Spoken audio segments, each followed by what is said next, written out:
A very warm welcome to the students of class 12. This is our class for business studies. We are on our unit number 5, that is organizing. This is our lecture number 17. In our last lecture we have discussed organizational structure and its two parts, that is one is functional organizational structure, another one is divisional structure. So in our today's lecture we are going to discuss the formal and informal organization. We are going to talk about this, but for today we are going to discuss deeply about formal organizational structure. Before we start our topic, that is formal organization, let me tell you what formal relations are. The relation जहाँ पर आप क्या करते हैं, आप individuals के साथ rules regulation में बाउंड होकर के जो है एक रिलेशन को फ्रेम करते हैं. यहाँ पर कोई फ्रेंडली रिलेशन नहीं होता है. Here there is no space for emotion. So as the formal relation indicates, formal organisation उन्हीं फॉर्मेलिटीज़ या उन्हीं फॉर्मल बाउंडेशन से बेस्ड हो करके एक ऑर्गेनाइजेशन है. ऐसी तरीके की ऑर्गेनाइजेशनल स्ट्रक्चर है जिसको डिज़ाइन किया गया है ताकि मैनेजमेंट जो ऑर्गेनाइजेशन के गोल्स हैं उनको ठीक तरीके से अटेन कर पाए, अकम्प्लिश कर पाए. मैंने आपको इससे पहले वाले टॉपिक में बताया था फंक्शनल एंड डिविजनल स्ट्रक्चर. ये दोनों के दोनों क्या थे, फॉर्मल स्ट्रक्चर के ही पार्ट थे, जिसमें हमने हर एक इंडिविजुअल का अपना अपना रोल, अपनी अपनी जो रिस्पॉन्सिबिलिटीज़ हैं वो डिसाइड करके उनको दी हुई थी. एंड अथॉरिटीज़ एंड रिस्पॉन्सिबिलिटीज सब लिखी होगी तो वो उन एक्शंस को ही परफॉर्म करेंगे और सबके साथ में एक प्रॉपर कोऑर्डिनेशन जो है हम उसको फ्रेम कर पाएंगे डिफरेंट एक्टिविटीज़ के साथ में, जिसका मेन मोटो क्या होगा, ऑर्गेनाइजेशन के ऑब्जेक्टिव्स को अटेन करना. जैसा कि मैंने बताया कि वो डिज़ाइन किया जाता ताकि मैनेजमेंट अपने अकम्प्लिश्ड ऑर्गेनाइजेशनल गोल्स को क्या कर सके, अटेन कर सके. अब बात करते हैं इसके फीचर्स क्या क्या है. सबसे फर्स्ट पॉइंट पे, that is systematic working. See as I told you, क्योंकि मैंने अथॉरिटी सभी लोगों की और रिस्पॉन्सिबिलिटी सभी इंडिविजुअल्स की डिसाइड कर दी थी, तो इसकी वजह से क्या होगा, सबके जो रिलेशंस हैं वो आपस में कैसे हो जाएंगे, स्पेसिफिक हो जाएंगे. तो इस वजह से क्या होगा, सब अपने अपने काम को बहुत ही अच्छे से परफॉर्म करेंगे और जिसकी वजह से क्या होगा, एक कोऑर्डिनेशन जो है हम बहुत अच्छा फ्रेम करेंगे, जिसकी वजह से सिस्टमैटिक तरीके से हमारी ऑर्गेनाइजेशन में वर्किंग हो पाएगी. Next point we have is it is a means to achieve objective specified in plan. See plans क्या है, जो हमने प्लानिंग में ऑब्जेक्टिव्स डिटरमाइन किए थे ना, उन्हीं ऑब्जेक्टिव्स को अटेन करने के लिए हम फॉर्मल ऑर्गेनाइजेशंस को बनाते हैं. Next point is it is impersonal and doesn't take into consideration emotional aspects of employees. See, इस पॉइंट को समझाने के लिए मुझे आपको थोड़ा सा इनफॉर्मल ऑर्गेनाइजेशन के बारे में बताना पड़ेगा. सी इनफॉर्मल ऑर्गेनाइजेशंस क्या होती हैं, इनफॉर्मल ऑर्गेनाइजेशंस वो होती हैं जहाँ पे कोई फॉर्मेलिटीज़ नहीं होती, यानी कि जहाँ पर फॉर्मल रिलेशंस, रूल्स और बाउंडेशंस नहीं होते, जहाँ पर two individuals can share their emotion, share their feeling. तो यही एक चीज़ जो है वो लैकिंग है आपकी फॉर्मल ऑर्गेनाइजेशन में. फॉर्मल ऑर्गेनाइजेशन जो है वो इमोशंस या किसी भी और तरीके के एम्प्लॉयज़ के जो भी प्रॉब्लम्स हैं उनको कंसीडर नहीं करती है. What they actually means to have is their organisational objectives. उनके लिए सबसे इंपॉर्टेंट जो चीज़ है वो है ऑर्गेनाइजेशन ऑब्जेक्टिव्स को अचीव करना, ना कि पर्सनल ऑब्जेक्टिव्स को अचीव करना. इसीलिए वो अपने एम्प्लॉयज़ के पर्सनल रिलेशंस को बिल्ड करने के ऊपर भी बहुत ज़्यादा ध्यान नहीं देती है, ना ही वो इनके इमोशनल बैलेंसेस के ऊपर, एस्पेक्ट्स के ऊपर जो है वो ध्यान देती है. इसी वजह से सुपीरियर सबॉर्डिनेट ही रिलेशन जो है वो हमेशा बन करके रह जाता है. फ्रेंड्स वाला जो रिलेशन है या फिर कोऑर्डिनेटर्स का जो रिलेशंस है वो कभी भी बन करके ऑर्गेनाइजेशंस में बन करके बाहर नहीं आता है. फॉर्मल ऑर्गेनाइजेशंस में हमेशा सुपीरियर सबॉर्डिनेट्स को ऑर्डर करेगा और subordinates are allowed to only follow those orders. Subordinates को सिर्फ और सिर्फ अपनी बताई गई रिस्पॉन्सिबिलिटीज़ को पूरा करना है और सुपीरियर्स को रिपोर्ट करना है. This is what they are meant to do. Otherwise they can not discuss their personal information और their personal doubts to the superiors. Next point is it is designed by top management. See, as I have told you, formal organization जहाँ पर हर किसी का अपना अपना roles and authorities and responsibilities दी जाती हैं. तो यहाँ जब अथॉरिटीज़ मिल रही हैं, अथॉरिटीज़ का मतलब हो गया डेलीगेशन ऑफ अथॉरिटी. जब अथॉरिटीज़ डेलीगेट होंगी तो कहाँ से होंगी, टॉप लेवल से ही डेलीगेट की जाएंगी नीचे वाले लेवल्स को? जिसके पास में अथॉरिटीज़ हैं ही नहीं वो क्या किसी को अथॉरिटीज़ दे सकता है? सपोज कीजिए मेरे पास 100 रुपीज़ हैं, तभी तो मैं किसी को 50 रुपीज़ दे करके ये बोल सकती हूँ ना कि आप ये काम करो। अगर मेरे पास में 100 रुपीज़ है ही नहीं तो क्या मैं किसी को ये बोल सकती हूँ कि आप 50 रुपीज़ ले करके ये काम करो? नो। सो इसीलिए जो टॉप लेवल मैनेजमेंट है, जिनके पास में सारी मेजर अथॉरिटीज़ होती है, डिसीजन मेकिंग की पावर्स होती हैं, सिर्फ वही होते हैं ऑर्गेनाइजेशन में जो कि आपको अथॉरिटीज़ को डेलीगेट कर सकते हैं। और इसीलिए फॉर्मल ऑर्गेनाइजेशन जो है उसे फ्रेम भी कौन करता है? आपका टॉप मैनेजमेंट का। इसलिए फॉर्मल ऑर्गेनाइजेशन स्ट्रक्चर जो है उसको इस तरीके से डिज़ाइन किया गया है कि उसे टॉप लेवल मैनेजमेंट अपने अकॉर्डिंगली क्या कर सके? कंट्रोल कर सके।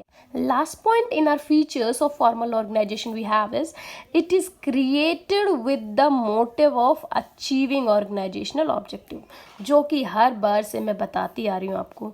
मेरा मेन एम, मेरा मेन ऑब्जेक्टिव क्या होगा, मेरा मेन मोटो क्या होगा? मुझे मेरी ऑर्गेनाइजेशन के जो भी ऑब्जेक्टिव्स मैंने प्लानिंग में सेट किए हैं मुझे उन्हें अचीव करना ही है। Let's get started with advantages of formal organisation first. The very first is easy to fix responsibilities as mutual relationship are clearly defined. See, जैसा मैंने बताया कि हर किसी का अपना अपना फंक्शन जो है वो डिसाइड है, तो इसी वजह से क्या होगा, हर एक डिपार्टमेंट के पास में अपना अपना एक फंक्शन है, अपना अपना एक रोल है जो जिसको वही प्ले करेगा। तो इस रोल को अगर वही प्ले करेंगे तो जिसकी वजह से क्या होगा कि उनकी रिस्पॉन्सिबिलिटीज़ और अथॉरिटीज़ भी क्या होंगी, without any restriction, without any messiness बहुत ही इजीली फिक्स की जा सकती हैं। फाइनेंस डिपार्टमेंट का काम जो होगा उसी के अकॉर्डिंग उनके पास में अथॉरिटी एंड रिस्पॉन्सिबिलिटीज़ भी होंगी। अथॉरिटी और रिस्पॉन्सिबिलिटीज़ का ये जो रिलेशन है, ये जो कॉम्बिनेशन है, इसको फिक्स करना बहुत ज़्यादा टफ जॉब नहीं होने वाला है फॉर्मल ऑर्गेनाइजेशन में, क्योंकि यहाँ पर क्या है, एक टॉप में है, फिर टॉप से नीचे आपके मिडिल है, मिडिल से नीचे फिर आपके लोअर्स है। इस तरीके से आपके पास में ऑर्गेनाइजेशन का पूरा फॉर्मल स्ट्रक्चर जो है आपने बना के रखा है। तो सबसे पहला जो कंट्रोल आएगा वो टॉप मैनेजमेंट के हाथ में आएगा, उसके बाद जो कंट्रोल आएगा वो आपके मिडिल लेवल मैनेजमेंट के हाथ में आएगा, then last one is your lower level management जो है। इसी तरीके से हम रिस्पॉन्सिबिलिटीज़ और अथॉरिटीज़ को भी डिवाइड करते हैं। तो ये काफ़ी क्लियर एक पिक्चर जो है आपके सामने ऑर्गेनाइजेशन का बन करके आ जाता है।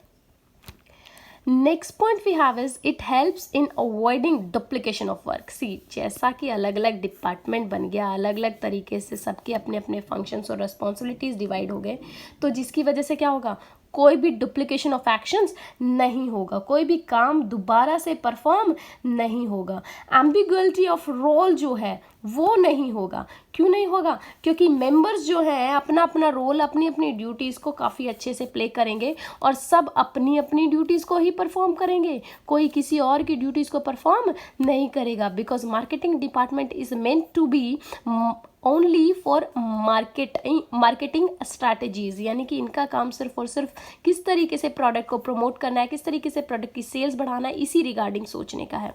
जबकि फाइनेंस डिपार्टमेंट का काम सिर्फ और सिर्फ इस बात पे सोचने का है कि किस तरीके से मोर सोर्सेज ऑफ फाइनेंस हम जनरेट कर सकते हैं on less cost and we can invest more, we can get more outputs from the are invested points. I mean invested money से हम कैसे ज़्यादा से ज़्यादा इन्वेस्टमेंट रिटर्न्स ले सकते हैं और कैसे मिनिमम कॉस्ट के ऊपर हमें मैक्सिमम अमाउंट जो है मार्केट से रेज करने मिल सकता है। इसी तरीके से आपके जो डुप्लीकेशन ऑफ एक्शंस हैं वो यहाँ पर परफॉर्म नहीं होते हैं फॉर्मल ऑर्गेनाइजेशन में, जो कि इसकी एक एडवांटेज है।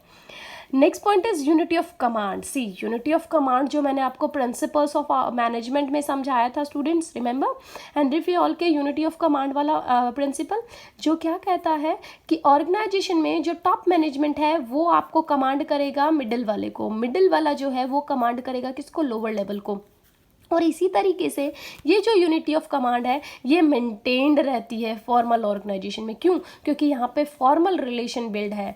Top management are meant to give the responsibilities to the lower one and then to the lower one. इसी तरीके से रिस्पॉन्सिबिलिटीज़ जो इनको लेड की गई है डाउन वाले को, वो ऊपर वाले को अपनी अकाउंटेबिलिटी देंगे, आंसरेबिलिटी देंगे और उससे ऊपर वो देंगे, फॉरवर्ड करेंगे।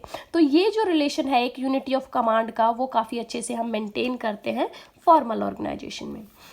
Next point is effective accomplishment of goal, जो कि मैं बिल्कुल शुरू से बता रही हूँ, जब फॉर्मल ऑर्गेनाइजेशन है तो उसका मेन मोटो ही क्या होगा, ऑब्जेक्टिव्स, और ऑब्जेक्टिव्स को अटेन करने के लिए वो किसी भी एक्सटेंट तक जाते हैं। पर्सनल रिलेशंस भी फ्रेम नहीं करते हैं ताकि ऑब्जेक्टिव्स में कहीं कोई रुकावट ना आ जाए। Last point in our advantages we have is provide stability in organization. Organization में stability लेके आता है। अब ये stability क्या होती है? Stability का मतलब होता है कि जो behavior होगा ना एम्प्लॉयज़ का, वो काफ़ी fair होगा, predictable होगा, since क्योंकि उनके specific roles जो हैं बनाए गए हैं, फाइनेंस का है, HR का है, मार्केटिंग है, इनके सबके स्पेसिफिक रोल्स बनाए गए हैं, तो जिसकी वजह से कौन क्या फंक्शन करेगा, किसकी क्या रिस्पॉन्सिबिलिटीज़ है, वो सभी को पता है, और इसीलिए सब एक दूसरे को क्या एक्शंस परफॉर्म करने के लिए बोलना है उन्हें बहुत ही अच्छे से पता होता है। एज लाइक कि फाइनेंस डिपार्टमेंट मार्केटिंग वाले को यही बोलेगा कि आपकी स्ट्रैटेजीज ऐसी होनी चाहिए जिससे मुझे मैक्सिमम फंड जनरेट हो। मार्केटिंग डिपार्टमेंट वाले यही बोलेंगे कि मुझे मैक्सिमम फंड दो, तभी जाकर के मैं अच्छी मार्केटिंग कैंपेन जो है वो लॉन्च कर पाऊंगा। इसी वजह से जो आपकी फॉर्मल ऑर्गेनाइजेशन है वो बहुत ही ज़्यादा स्टेबल होती है, इसमें डिस्प्यूट्स होने के चांसेस कम है, इसमें क्वेरीज जो हैं वो डाउट्स आने के चांसेस बहुत ही कम है, और इसीलिए ये बहुत ज़्यादा लॉन्ग रन के लिए जो भी ऑर्गेनाइजेशंस हैं उनको लंबे टाइम तक चला के रखने के लिए फॉर्मल रिलेशंस का होना बहुत ही ज़्यादा ज़रूरी है। फॉर्मेलिटीज़ को फॉलो करेंगे तभी हम सुपीरियर सबॉर्डिनेट्स के रिलेशन को अच्छे से फ्रेम कर पाएंगे। बढ़ते हमारे डिसएडवांटेजेस ऑफ फॉर्मल ऑर्गेनाइजेशन में, तो सबसे पहला पॉइंट जो है जो कहता है कि ये डिसएडवांटेजेस है बहुत बड़ी कि ये डिले करता है चेन ऑफ कमांड में, यानी कि आपके टॉप मैनेजमेंट, जैसे कि बताइए आपके टॉप मैनेजमेंट है, टॉप मैनेजमेंट से नीचे आपके लोअर मैनेजमेंट है, इनके साथ में कोई भी प्रॉब्लम्स अगर आती है तो उन्हें इनको अपने ऊपर वाले अपने से सुपीरियर लेवल्स को डिस्कस करना होगा, जिसकी वजह से क्या होगा कि डिले हो जाएगा डिसीजन मेकिंग में, और डिसीजन मेकिंग में डिले जो है जो कि आपके एक्शंस को और ज़्यादा डिले कर देगा, जिसकी वजह से प्रॉब्लम्स और ज़्यादा टाइम तक बढ़ेंगी और सॉल्यूशन जो है वो होते हुए भी आप उसे इम्प्लीमेंट नहीं कर पाएंगे। ये जो delay in chain of command है जिसकी वजह से आप कमांड्स ऊपर से नीचे वाले लेवल तक फॉरवर्ड करते हो, उसमें भी कम्युनिकेशन में टाइम वेस्ट होता है, यानी ऊपर से पहले मिडिल लेवल पे आएगी कमांड, कमांड मिडिल से फिर लोअर पे आएगी, लोअर से फिर और ज़्यादा वर्किंग स्टाफ तक जाएगी। Next disadvantage is rigid policies reduces creativity. See rigid policies क्यों है? क्योंकि फॉर्मल ऑर्गेनाइजेशन है जिसके अंदर की हर किसी का अपना अपना रोल डिसाइडेड है, जबकि कुछ इंडिविजुअल्स ऐसे भी हो सकते हैं, जैसे सपोज कीजिए मेरे पास एम्प्लॉय ए है जिसको कि मैंने फाइनेंस डिपार्टमेंट में रखा हुआ है, एम्प्लॉय बी है जो कि मेरा मार्केटिंग डिपार्टमेंट में है, एम्प्लॉय सी है जो कि मेरा HR डिपार्टमेंट में है। ओके, क्योंकि मैंने सबकी अथॉरिटीज़ और रिस्पॉन्सिबिलिटीज़ रिस्ट्रिक्ट करके रखे हैं, इसीलिए अब कोई भी एक दूसरे के डिपार्टमेंट्स में इंटरफेयर नहीं करता है, ना ही एक दूसरे को कोई भी सजेशंस या कोई भी फीडबैक्स देता है, जिसकी वजह से क्या होगा कि क्रिएटिविटी जो इंडिविजुअल्स की है, जैसे सपोज करो कि आपका फाइनेंस डिपार्टमेंट के जो इंडिविजुअल्स हैं उनके पास में कोई क्रिएटिव आइडिया है कि किस तरीके से अच्छी मार्केटिंग स्कीम्स को हम लॉन्च कर सकते हैं विद मिनिमम इन्वेस्टमेंट, लेकिन वो उन्हें नहीं दे सकते। क्यों नहीं दे सकते? क्योंकि इनका काम क्या है कि सिर्फ फाइनेंस डिपार्टमेंट तक ही है, तो इन्हें सिर्फ और सिर्फ फाइनेंस को अंडरटेक करना है, ना कि मार्केटिंग डिपार्टमेंट में कोई भी अपना इंटरफेरेंस रखना है। और ऑर्गेनाइजेशन की इन्हें रिजिड पॉलिसीज की वजह से डिफरेंट जो हमारे एम्प्लॉयज़ हैं वो एक दूसरे के साथ क्रिएटिव रिलेशंस को फ्रेम नहीं कर पाते हैं।